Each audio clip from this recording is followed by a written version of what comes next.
What is going on? I am super excited. I got two legends on the line, Alex and Leila Hormozi, and I had the great pleasure of seeing them 2 weeks ago. They shared the inner workings of their business. I was blown away by what they're doing. If you've not heard of them, they own a company called GymLaunch, which is one of the fastest growing companies in the online industry. I believe in 18 months, they went from 0 to 40 million.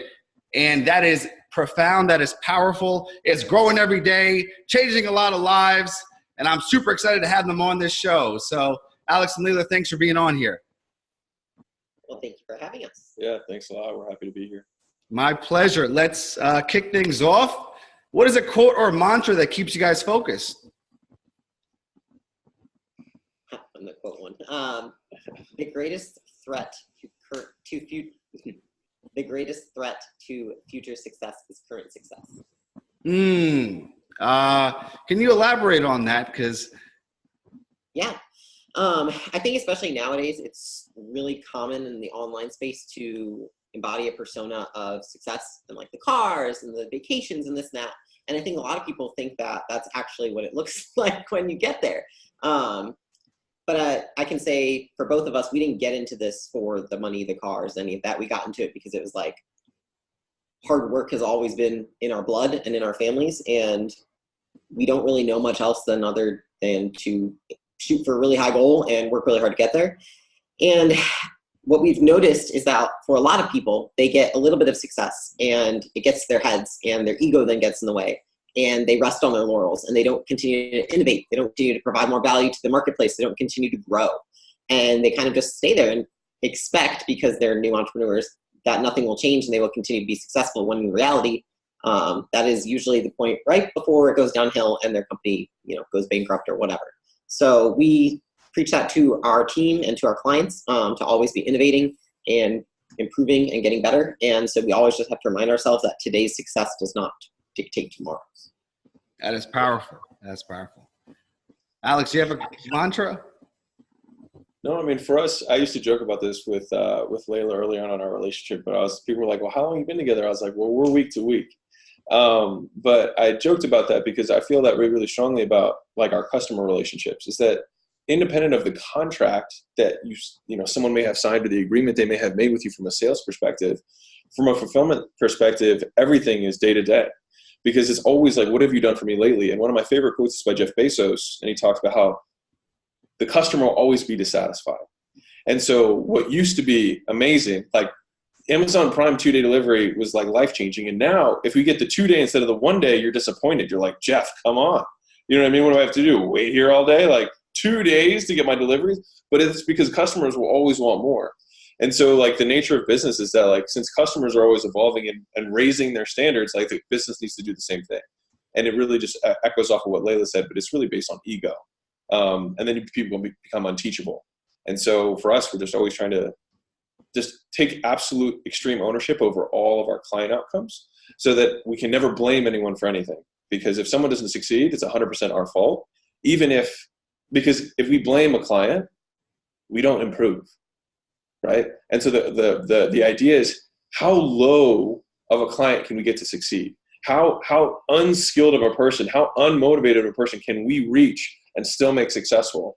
And the lower we can go, the more hand-holding, the more support, the more clarity we offer with our solutions, then the bigger the market actually becomes for us. And so we actually can make more money by serving more people. So instead of necessarily thinking like size of pie, it's like the depth of the pie. I love that. I love that. And we started 2 weeks ago in LA, and then you guys flew back to Austin. So I'm curious, when you guys are like on a plane, let's say you're sitting next to someone who doesn't know what you do, and you say, hey, we own GymLaunch. I mean, you guys are so multifaceted. When someone says, what do you do? How do you explain yourself to them? Do you want me to jump in? Yeah, it's kind of funny you say that, because we literally sat on a plane and then the next day had dinner with people we had met on the plane, because we Sweet. Online business too. But yeah, he's the sales guy. So. The pitch man for it. Basically, the easiest way to explain it is that we're an information broker. And so we take proven concepts, we test them within controlled environments. We see what the best practices are. We modularize those best practices. we go through that with someone else who isn't successful or good at that particular thing. And then we look at the results and see if it's measurable based on what the execution would be on a large scale. So if we're not planning on doing daily calls with someone, then we need to see how they're going to do within the environment that we're going to be providing this product, service, training, whatever.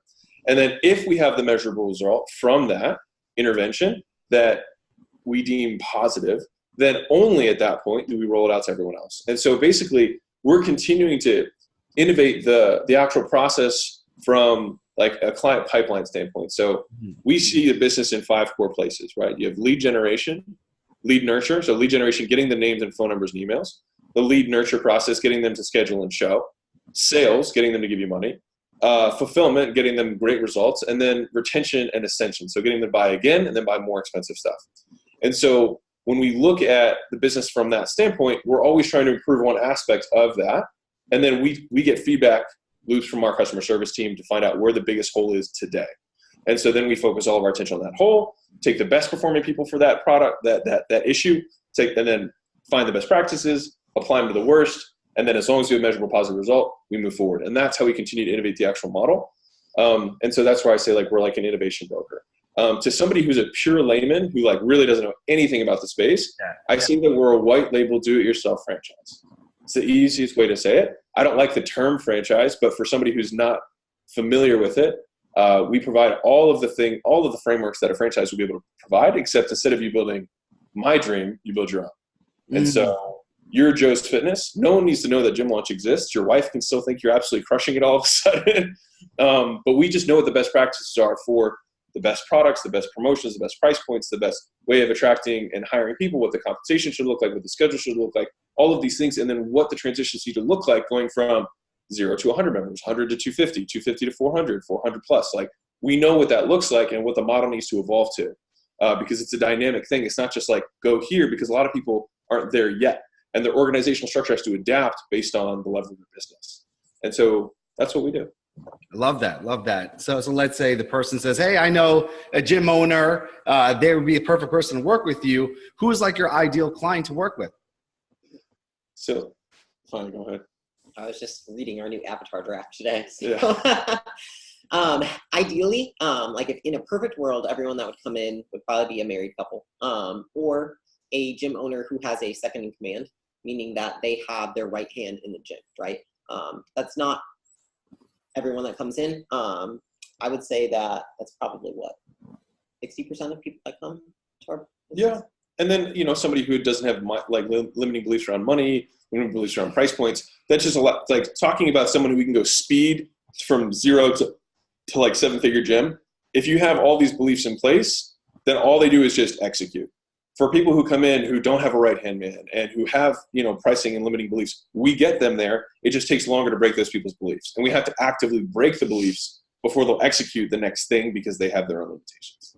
So I would say somebody who doesn't have an ego and is open-minded because a lot of people have been taught very wrongly how to run their gyms. Yeah. Like the models that people base you look at books on Amazon about how to run a gym, it's pathetic.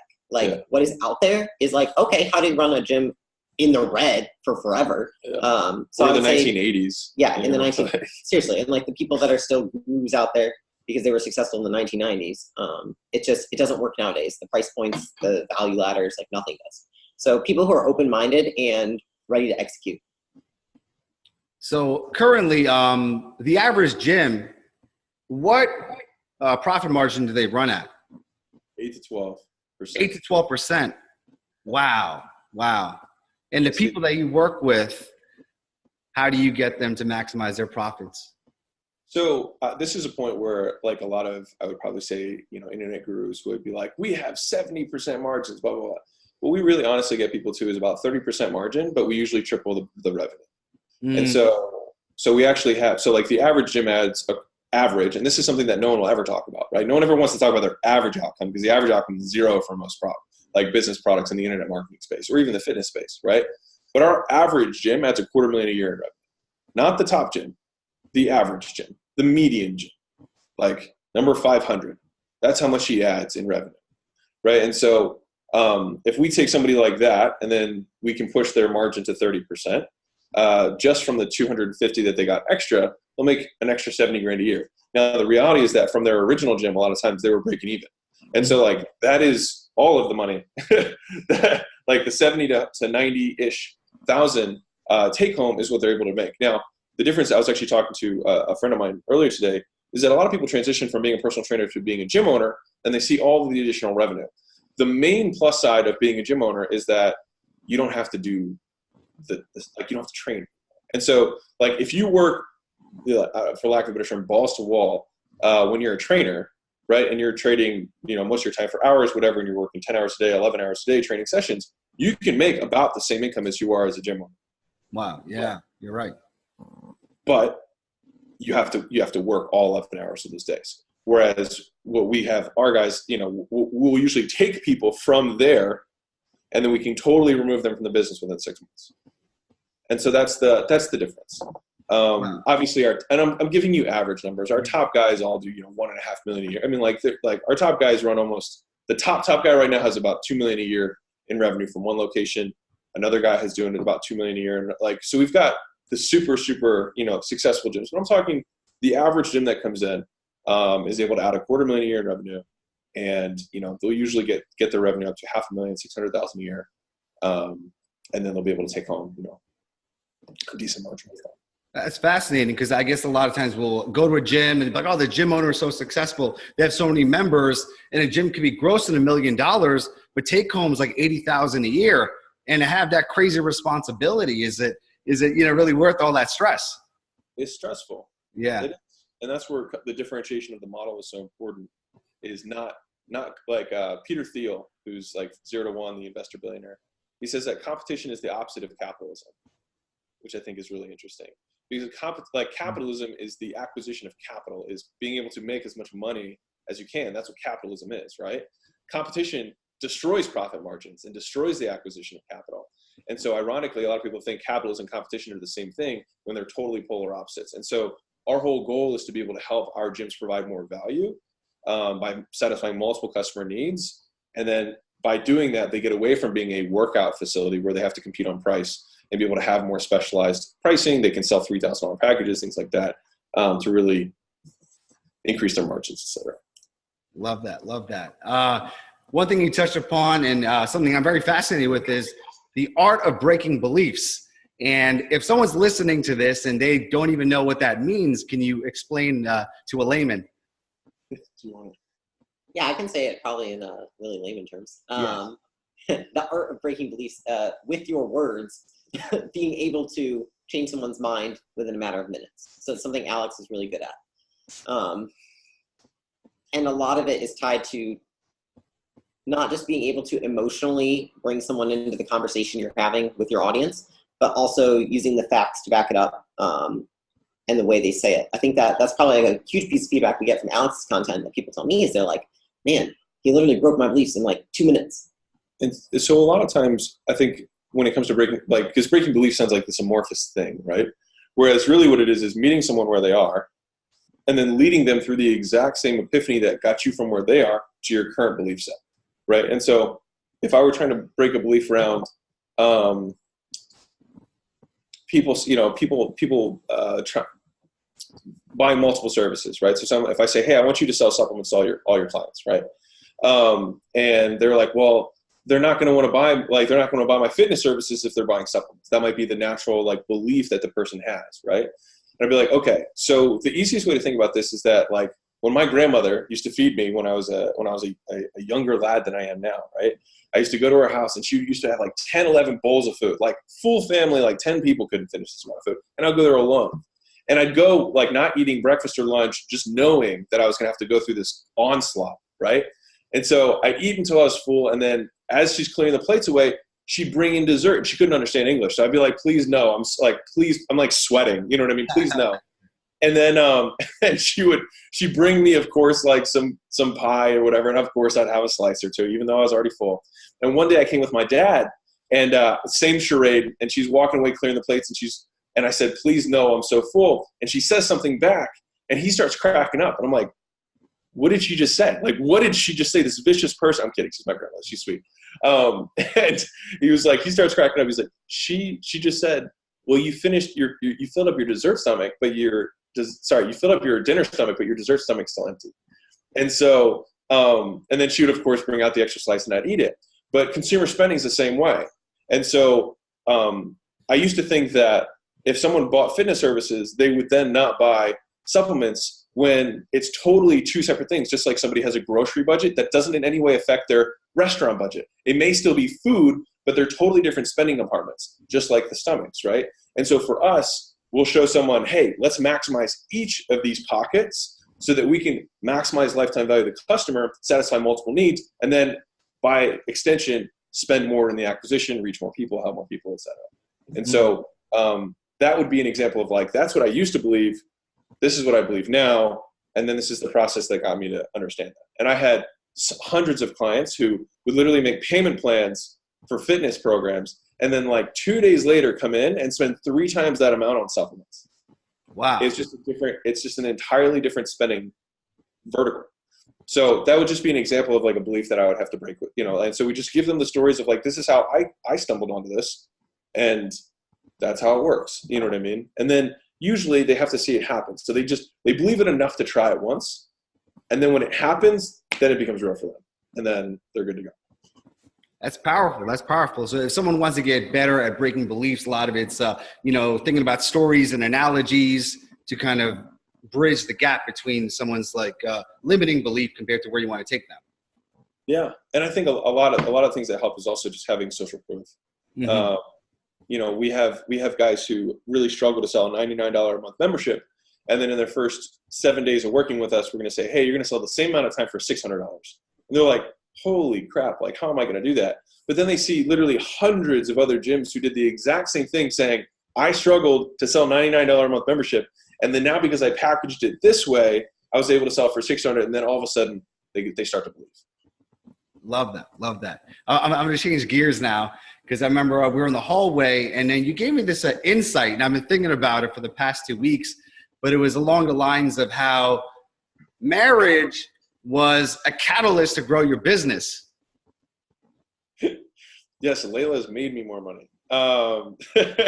Here's to that. ROI. Well, her commission was so big, I had to bring it in-house. I'm kidding. Gosh. I think one of the biggest ways, so I'm going to talk about it from a different angle, and Leila, you can probably talk about it from your side.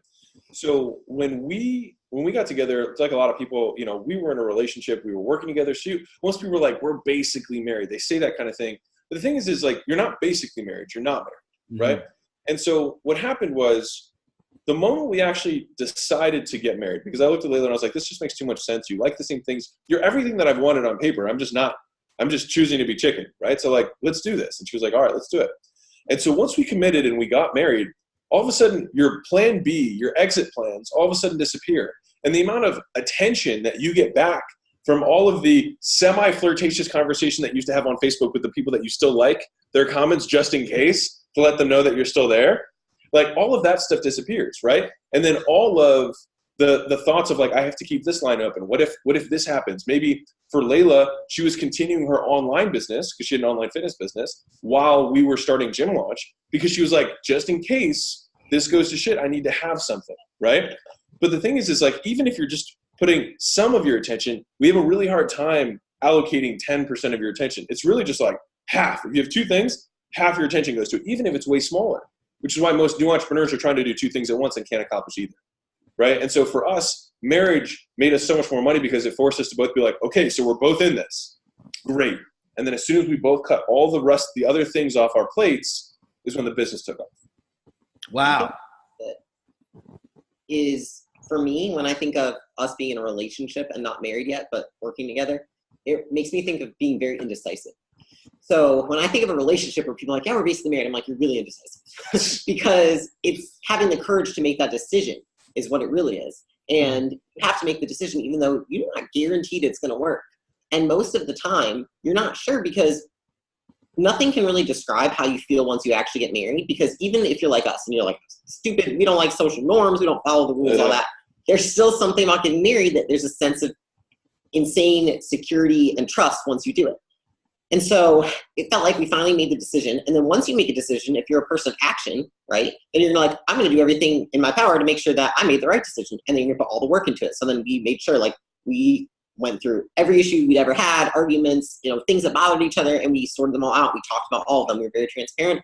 And we basically took the first, I would say, 8 to 10 months of our marriage and just solidified how we communicated and put systems, processes, patterns in place. We went through like all of the like divorce literature and like fix your marriage stuff in our first like 8 months. And so we like started that way so that we were like, listen, we can't mess this up because there's only one shot. We obviously both of us had divorced parents who were like, we don't want that. And so we started with that as our main objective. And like I like Leila so much more now than I did when we got married. Like for real. Like we weren't even like super in love when we got married. It was just, this makes logical sense to us. We should do it, which I know is not common, but it's not sexy either, but it's not true. but it was honestly the best decision I've ever made. Or, I mean, I think that Leila would say the same thing too, but hopefully. That's profound. No, thank you for sharing that. I mean, it is rare. You know, I must say you guys are a power couple. You got a great synergy, making a massive impact on this world, but at the same time, giving the example for couples that, okay, this is, you know, a good thing. You could be successful. You can be driven, have a successful marriage and a successful business. I was thinking about a conversation I had with one of my students. He's a relationship coach. And I was asking him for some relationship advice. And I was like, what do you think? And his advice was, you know, the whole power couple thing, it's like a unicorn. Essentially, if you're a successful guy, you're better off getting a woman who doesn't have a business, is like a stay-at-home mom, vice versa, because most successful people clash, you know? Of course, he might need his beliefs broken, because that is kind of a limiting belief, but that was what he said. And I can see it oftentimes when you have two powerful alpha people, they could clash a lot. I think, I was going to say that establishing, like, there has to be mutual respect. And I think that's really the thing where a woman who might be more powerful might be undercutting or say spiteful things. And then a guy will withdraw and get, you know, cold. And then this gap goes between them. And so there has to be this radical amount of transparency and openness where, like, you just say exactly, like, here, I'm going to give you a silly example that's a chink in an armor that could erode and become huge. Yesterday, we were working out. We have a beautiful home gym. It's been like, so like some people, like we have a 3-car garage and it's huge. It's an extra wide and it's packed to the brim. Our living room also has the spillover from it. Like we've got like 30 pieces of commercial grade equipment. Like it's a full gym. So anyways, we had this new piece in. It was a belt squat. And I was really excited about it because I'd spent way too much time figuring out which pieces I want to put where. And Leila gets on it and she's like, it doesn't work. And then she just like walks away. And I was so pissed off because I was like, I've spent so much time trying to figure like this, it does not work. I was like, and I looked at her, I was like, don't say that it doesn't work. I was like, just say that we haven't figured out how to make it work yet. I was like, that's what I said. She's like, that was kind of rude. So why'd you say it to me in that tone? And so, but like in that moment, I had to like cool off for a second and came back and I was like, because you said that, this is why, because I spent hours trying to figure this out. And then having you like reject it within a second, not having given it a chance, I was like, made me just feel like shit. You know what I mean? Made me feel like an idiot. And so like, it's hard to identify those things in the moment, but you're like, why am I so bothered by this? But like, we never let anything happen for more than like minutes even. And like from the beginning of our relationship until now, it used to be days and then a day and then hours. And now it's like, if there's ever something that we're off, it's like, we won't like finish. Yeah. We just won't tolerate it. Like we have to address it immediately. And because the higher up we get in business, the more we have to be clear, like the more our space and our lines, because we have our marriage, but we're also co-CEOs of a big company. And so like, we have to be like super aligned at all times. And so that's like, we put a lot of effort into that. But if we ever had a book in the future, it'd be called Love Logically, because I think sometimes, like the relationship coach that you talked about, the reason that you have the powerful guy and the beta girl, whatever you want to say, creates a dynamic because they're opposites, right? And a lot of times they'll talk about having two alpha people. It's like there's a lot of male energy, right? Like two people doing business stuff. But it's learned, right? Like we had to learn romance. But now that we have learned it, it's like now you have two people who are alpha people who are goal driven, who want to rock at everything. And so it's like, if you want to improve your sex life, right? Like no one wants to talk about that. then like, wouldn't you want two really goal-driven people who like winning to be doing it? You know what I mean? Like, I don't want to be married to someone who's less powerful than me. And so like, I want somebody who's going to multiply my power, not just be like, oh, this is my home life. Like, how can I not talk about work? It's everything I think about all day. Yeah. So there's a huge gap in our understanding of life and how we perceive the world if we don't have that. I mean, we just speak strongly about it because like this marriage has been so good for us that like I want more entrepreneurs to have it. Oh, this is great advice. I'm going to rewatch this and take notes on what you just shared right there. That's profound. I think a lot of the times, and this is just from a woman's perspective, that we go into relationships, and it sounds very weird what I'm about to say, but we go in emotionally, not logically. So we get into a relationship with someone and we're like, I don't know why I like him. Like, he's such a deadbeat, but like, I like him and like, I'm going to date him. And like, maybe he treats me like crap. And like, a lot of women do that, right? Even powerful women, because they're afraid of having a powerful man and what that would be like, because that's usually someone who's going to call them off on their shit. But instead going into it and being like, what is this person like on paper? Write all the things down about them. Are they nice to you? Do they do this? Do they do that? And then from there saying, okay, this is a wise decision to let this person into my life. And from here, I'm going to put effort in.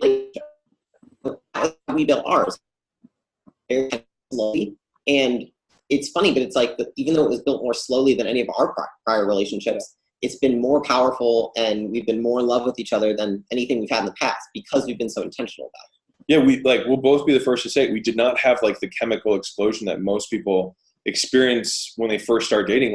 We found each other interesting, but we did not like each other. She was like, this guy's such a dick. Like, he thinks he's so cool. You know what I mean? And I was like, this girl is cold. Like, literally. And I told her that, like first couple weeks in dating, I was like, I don't know if this is going to work. I was like, you're very cold. But she immediately, and then I saw her change on a dime. And then all of a sudden, all these behaviors changed. And I was like, wow, but she's really, really responsive. That's awesome. Wow. And so all of a sudden, we both tried to become like, okay, I'll give you one more thing because that really changed our relationship. This is gold nuggets. Keep sharing. Early on in our marriage, we said, what does a perfect day look like for you? Like, from me, like, what does my behavior need to look like for you to be a perfect day? And the thing is it's so hard to be honest with someone about what you really want, not what you think you should want or what you think other people reading this would want you to say, but what do I really want? Selfish. Like, it's selfish. It's purely selfish, right? Like, I want you to serve me. Like, I want all my meals prepared. I want them brought and cleared. I want my shoulders rubbed at night. I would, you know what I mean? Like, I want to have sex at night, sex in the morning, sex in between after, whatever it is, right? Like, it can be crazy and unrealistic. And I'd recommend starting from that angle, like, make it a true wish list, right? And so we both did that, like, what the perfect day looked like. And then we exchanged them.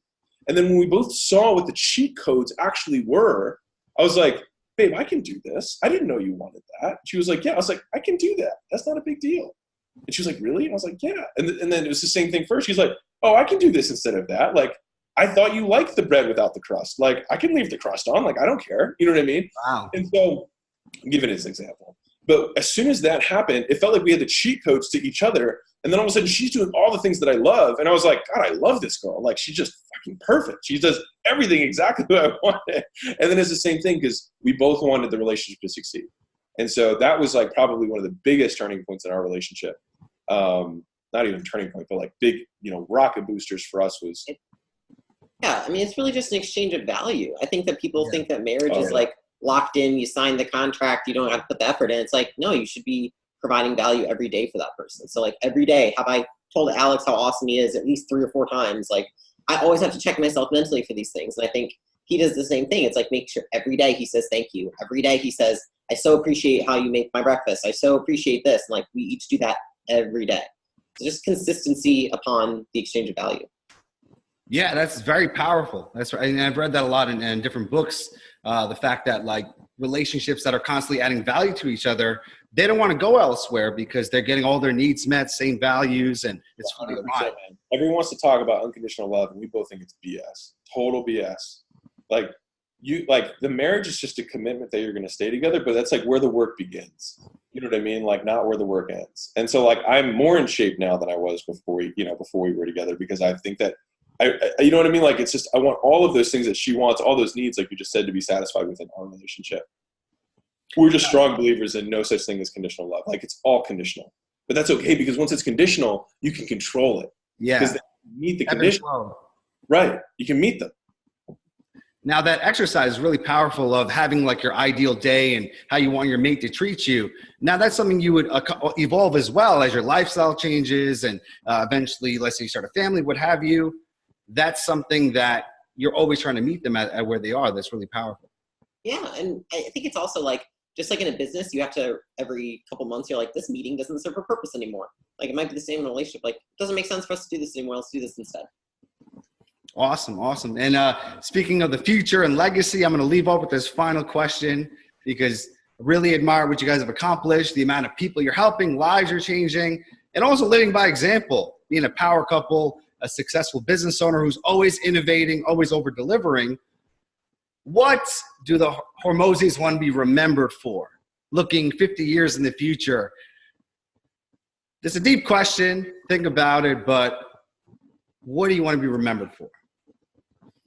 Quote Alex on this because he says it. He's a wordsmith. So like I'll be like, I think it's like this, and then he says something. I'm like, that's exactly what it is. We want to be remembered for bringing the fitness industry from its knees to its feet.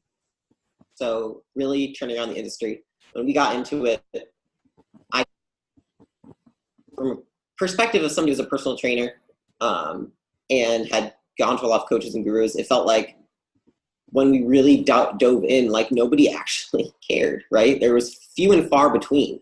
And especially when it came to someone coaching gym owners on how to be successful. And at this point in time, I know we've had a lot of people say this to us, and it's like, I truly believe it, which is like, if GymLaunch can't turn the industry around, I don't know who will. And our whole team believes that. Yeah. We have the finances, we have the skills, and we have the desire. And so I don't know any company that has more desire, more finances, or more skills to accomplish it. And so that's really what it comes down to. So if there's ever a problem, then we know that, like, the nice thing is that we have to own it because we can't rely on anyone else to solve it. So like it's all on us, which is cool in its own way. Yeah, no, 100%. You know, I've been to a lot of events. I hear a lot of people talking about their mission, and literally when you two spoke about your mission and how much you want to affect the fitness industry, I felt it. I felt a connection. I was like, whoa, these people are going to be legends in terms of turning this industry around. So I really commend you on that. Appreciate it. Man. That's the whole game. That's literally all we want. Yeah, that's, you know, creating something that far outlives you, you know, it's a powerful legacy. Yeah, I mean, I think that fitness professionals, gym owners, personal trainers are some of the hardest working entrepreneurs that there are. And I also think that most of them are the people who are going to go around and build even bigger businesses next that are going to change the world. And so I look at it, I'm like, we can give them the skills in this business to succeed. They're going to succeed at whatever they do next. Right. I mean, it's just opportunity size, and a lot of first-time entrepreneurs are fitness entrepreneurs because entrepreneurs are inherently growth-oriented people, right? Yes. So we first fix ourselves because we're like, I'm out of shape, I suck, right? And so you're like, now I'm in shape. And so that's the first thing you fix is you. And then you're like, wow, I want to grow even more. And so now I want to share this with other people. And then you start monetizing that first experience, right? And then after that, you have all these people who are like, how did you monetize it? And then you monetize the second experience of like how you monetize. You know what I mean? So there's just like, that's the development path. But there's also guys who go from there to like making technology apps or making, you know what I mean? There's a million different spin-offs from that original decision. But a lot of entrepreneurs are starting fitness. And so, you know, I feel like it's our duty to give back to an industry that's given us so much. Yeah, no, I totally agree. And I think the greatest thing is the multiplying effect, because when we help fitness professionals and coaches, essentially they're helping thousands of people on their journey. And, you know, like it's tough out there. Many people want to give up, you know, if they don't find a good mentor, someone that could help them, they're going to quit, you know, but if they stay on the plan, their echo effect is powerful. Yeah. And I think the best part is, you know, you go to a lot of different events, and if you go to a fitness event, the one thing that you'll notice is that most people didn't get into it for business. They didn't get into it to make money. They got into it because they were passionate. And I would put my dollars behind someone who's passionate about their business before I would put my dollars behind someone who just started a business to make money. Well said. That's perfect closing words. And right now, you know, people are listening to this and they're like, whoa, mind blown. Alex and Leila, thank you for everything you shared about life, about business, about marriage. Where can people go to learn more about what you guys do?